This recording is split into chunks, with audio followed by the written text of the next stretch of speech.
Quran Tilawat, Surah Al-Maida, Para 6, Ayat 44-50, Ruku 7, recited by Zahida Malik Official, Daily 1 Ruku.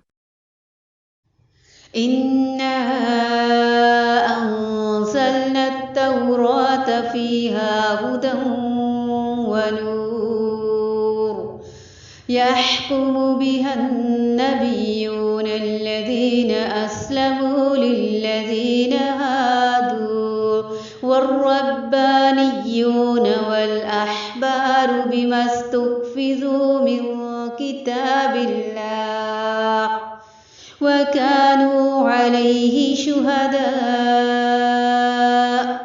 فلا تخشوا الناس واخشوني ولا تشتروا بآياتي ثمنا قليلا ومن لم يحكم بما أنزل الله فأولئك هم الكافرون. وكتبنا عليهم فيها أن النفس بالنفس والعين بالعين والأنف بالأنف والأذن بالأذن والسن بالسن والجروح قصاص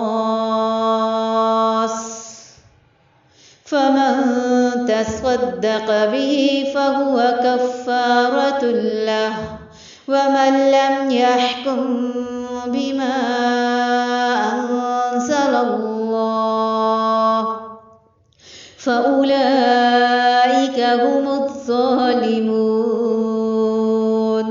وكفينا على آثارهم بعيسى ابن مريم مصدقا لما بين يديه من التوراة وآتيناه الإنجيل فيه هدى ونور ومصدقا لما بين يديه من التوراة وهدى وموعظة للمتقين. وليحكم أهل الإنجيل بما أنزل الله فيه ومن لم يحكم بما أنزل الله فأولئك هم الفاسقون. وأنزلنا إليك الكتاب بالحق مصدقا لما بين يديه من الكتاب ومهيمنا عليه فاحكم بينهم بما أنزل الله ومهيمنا عليه فاحكم بينهم بما أنزل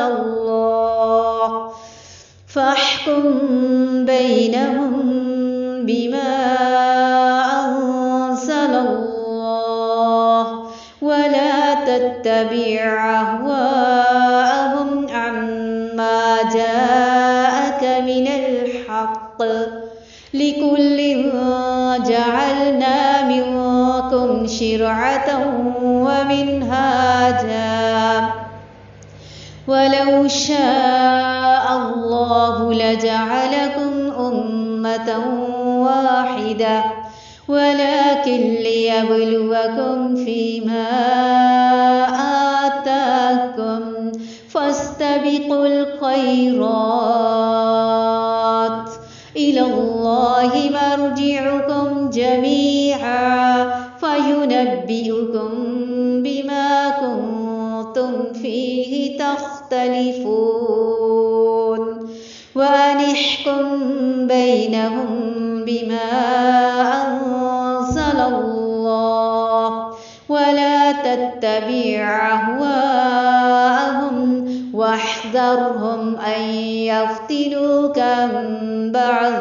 عن بعض ما أنزل الله إليك، فإن تولوا فاعلم أنما يريد الله أن يصيبهم ببعض ذنوبهم وإن كثيرا من الناس لفاسقون.